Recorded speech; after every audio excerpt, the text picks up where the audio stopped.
Oi, pessoal! Estamos aqui hoje para iniciar o terceiro episódio do Cedia Cash com um tema super importante que é como identificar problemas emocionais e comportamentais nos filhos. E para isso, eu trouxe uma convidada super especial, a doutora Ana Cecília. Doutora, conta pra gente um pouquinho sobre a sua atuação. Perfeito. Primeiro, muito obrigada pelo convite, Tati. Eu gosto muito, sendo psiquiatra, de ter essa integração, essa conexão tão aberta com os psicólogos, com os psicopedagogos, com os profissionais que acompanham os pacientes. Então, essa troca é muito bacana e, a partir disso, a gente está tendo esse momento tão legal, tão multidisciplinar. Eu sou psiquiatra, eu atuo na área da infância, da adolescência, também atendo adultos, mas o foco é realmente acolher os pequeninos dentro aí de um entendimento dessa saúde mental integral, promovendo saúde muito além de apenas tratar o adoecimento mental. O objetivo realmente é fazer esse cuidado integrado e é por isso que essa troca múltipla é tão fundamental. É importantíssima, né? E pra gente começar, eu queria saber, existe mesmo sofrimento mental na infância? Como que a gente pode reconhecer sinais ou sintomas? Com certeza, Tati. Por muito tempo entendeu-se que, na verdade, criança e adolescente não sofria. Invalidava. Exatamente. Afinal de contas, sofrer por quê? Não tem que trabalhar, não tem que se preocupar com conta, mas na verdade o sofrimento ele é real e ele é muito importante. Até porque ele traz disfuncionalidade e isso é uma das formas da gente identificar. Pensando em pais, em responsáveis, cuidadores, os adultos que estão ali envolvendo esse indivíduo, essa criança, esse adolescente, é importantíssimo começar a notar mudanças de comportamento. Uma certa irritabilidade que não existia, uma certa introspecção excessiva. Muitas vezes essa criança, esse adolescente começa a ir mal na escola ou começa a ter realmente algumas queixas somáticas, que a gente fala, dor de cabeça, dor na barriga, o corpo todo dói, faz uma investigação clínica e não acha Não encontra. nada.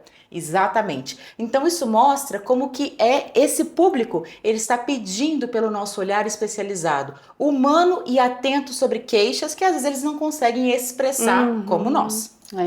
Isso é muito importante, né? E falando assim nessa questão de identificação, como que eu posso diferenciar sinais ou sintomas que fazem parte do desenvolvimento ou que essa minha criança está em sofrimento mental?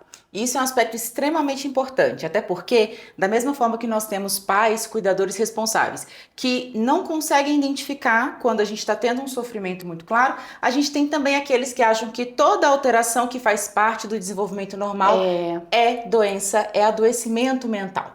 Então, muitas vezes a gente tem que lembrar que nós temos marcos naturais. A adolescência, ela envolve alguns comportamentos um pouco mais introspectivos ou às vezes mais rebeldes. A infância envolve comportamentos mais agitados. Impulsivos, então, exatamente. A gente não pode patologizar tudo. A grande questão, a grande sabedoria é entender a frequência com a qual esses comportamentos acontecem, a intensidade e o quanto que eles estão prejudicando o dia a dia, que a gente fala que é o impacto funcional. Claro. E é a partir disso que a gente começa a observar que algo não está certo. Então não é algo que aparece assim momentâneo. A gente precisa entender o impacto, essa frequência, quanto tempo isso está durando, né, no comportamento do meu filho, para aí sim a gente buscar uma ajuda. Exatamente, uma introspecção num adolescente, por exemplo. O adolescente pode ter os seus momentos que ele se afasta naturalmente dos seus cuidadores para ter inclusive aquela absorção de quem eu sou, quem eu estou me formando, o que eu quero ou o que eu não quero. Entender uma nova fase da vida, né? Faz parte. No entanto, uma introspecção que começa a virar um isolamento, que se estende por algumas semanas, junto com dificuldades escolares, uma tristeza, às vezes choros aparentemente sem motivos, começam a nos dar pistas de que algo ali está errado, tem algo a mais, além da fase natural da adolescência. E quando que eu busco essa ajuda? Com qual profissional eu posso buscar tudo isso para que eu possa ajudar esse filho? Perfeito, Tati, porque isso é um dos grandes motivos, essa angústia sobre qual momento procurar, qual profissional, é um dos grandes motivos que justificam o atraso do diagnóstico e amplificam, inclusive, o sofrimento dessa criança ou desse adolescente. Quando a gente percebe que esses sinais, esses indícios, eles estão ultrapassando naquela nossa avaliação da frequência, do tempo, do impacto negativo, uma criança que começa a ter, por exemplo, prejuízo nas notas, sendo que ela nunca teve, um adolescente que começa a ter um comportamento muito exageradamente agressivo, sendo que não era o perfil dele, que começa a se isolar, a gente precisa levantar essa atenção e buscar um profissional.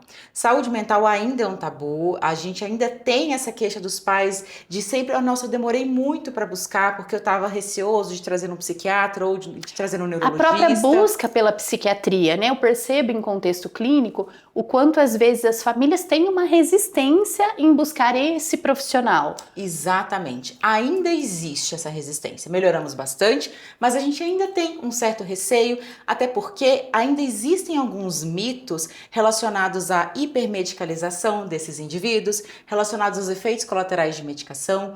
E uma das questões que eu mais priorizo no consultório é explicar que essa avaliação psiquiátrica não determina necessariamente o uso de uma medicação. Ela determina um olhar especializado para que a gente consiga fazer uma rota, traçar um plano terapêutico multidisciplinar.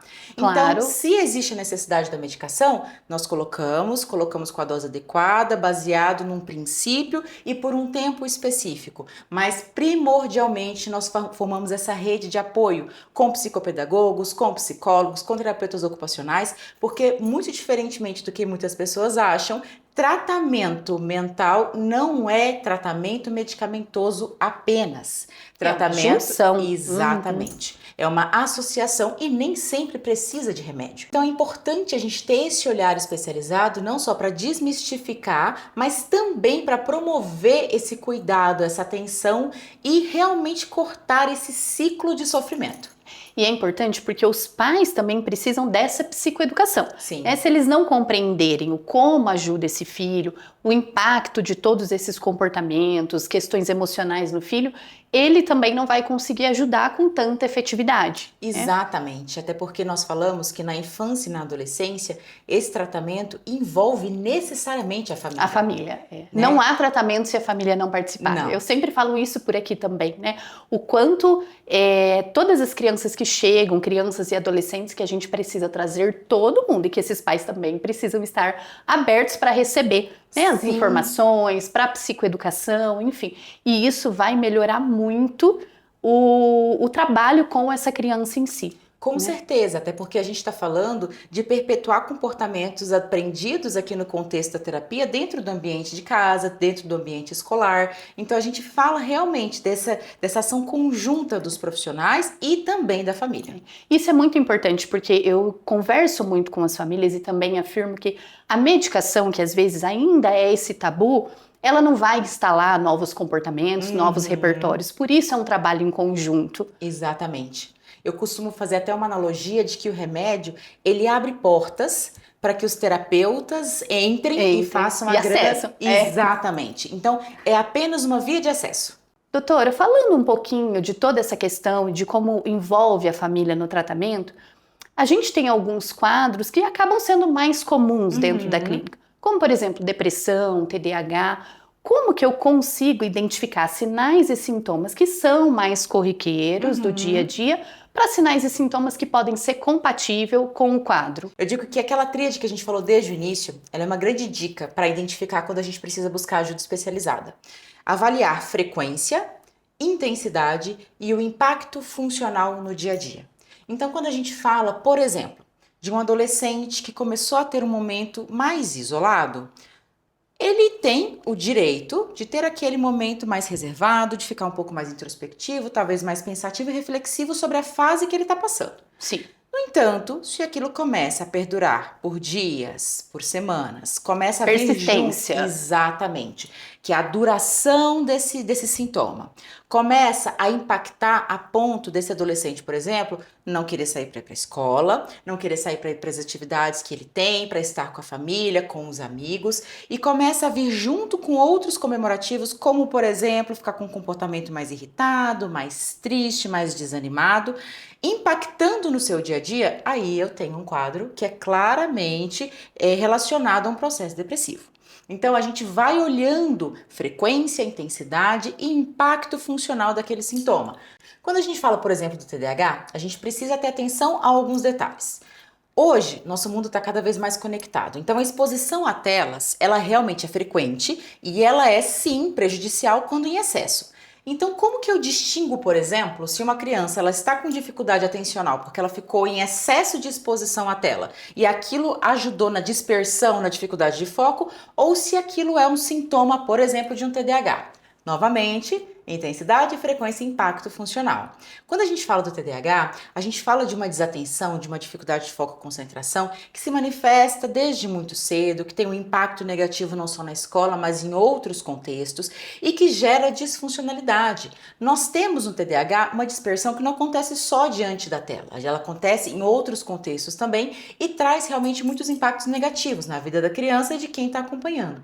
Então, sempre quando nós formos avaliar uma possível demanda emocional, a gente precisa entender esse contexto como um todo, para não correr o risco de chamar de transtorno aquilo que não é, ou para não deixar de tratar aquilo que precisa de acolhimento. Isso é muito importante porque a gente ainda percebe que às vezes o diagnóstico ele acontece mais banalizado. Então você vê ali alguns sinais e sintomas e opa, eu acho que meu filho tem TDAH, ou até o adulto, né, fazendo um autodiagnóstico porque vê algumas informações. E eu acho que é muito legal a gente mostrar isso e falar sobre isso, o quanto o profissional vem para associar isso com assertividade. É o quanto a gente precisa desse olhar especializado para a gente conseguir mesmo tanto tratar sinais e sintomas, quanto o quadro quando ele realmente existe, né? Mas a ideia da busca do profissional não é a gente sair diagnosticando tudo a todo momento, né? Exatamente. Inclusive, é uma das questões que eu discuto quando a gente faz trocas multidisciplinares, que a gente não precisa ter pressa para dar nomes, a gente precisa ter urgência para avaliar com precisão e realmente nomear com assertividade aquela demanda. Com cautela, eu sempre falo para os pais, vamos com cautela. Exatamente. Né? Vamos atingir ali o que está impactando na vida da criança, mas a nomenclatura a gente vai dando um passinho de cada vez. Isso, exatamente. Até porque é para isso que a gente faz essas trocas multidisciplinares, porque o olhar sobre diferentes perspectivas complementa e nos permite ser muito mais assertivos quando a gente está falando daquilo que está causando o adoecimento mental.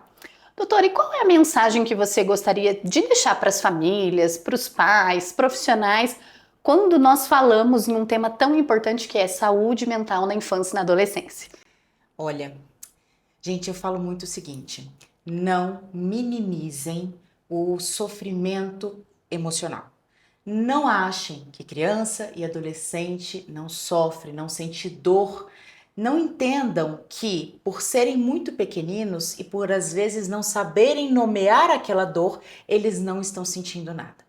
Entendam que todo olhar cuidadoso, afetuoso e atento é extremamente necessário para que a gente consiga identificar de forma precoce e intervir de forma assertiva. A grande questão não é correr para dar nomes, mas também não é evitar falar sobre isso. É buscar uma investigação multidisciplinar, dar o nome correto e direcionar para o acompanhamento necessário de forma que essa criança, que esse adolescente cresça com saúde emocional, conseguindo realmente conquistar todo o seu potencial. Muito bom falar sobre isso, doutora. Que bom essa sua participação aqui conosco. É um assunto de extrema relevância para os pais, para as famílias, né? Queria agradecer muito a sua participação aqui com a gente. Eu que agradeço o convite. Foi incrível. E para vocês que acompanharam esse tema tão relevante conosco, compartilhe para que possa chegar a mais pessoas que também se interessam por saúde mental na infância e na adolescência.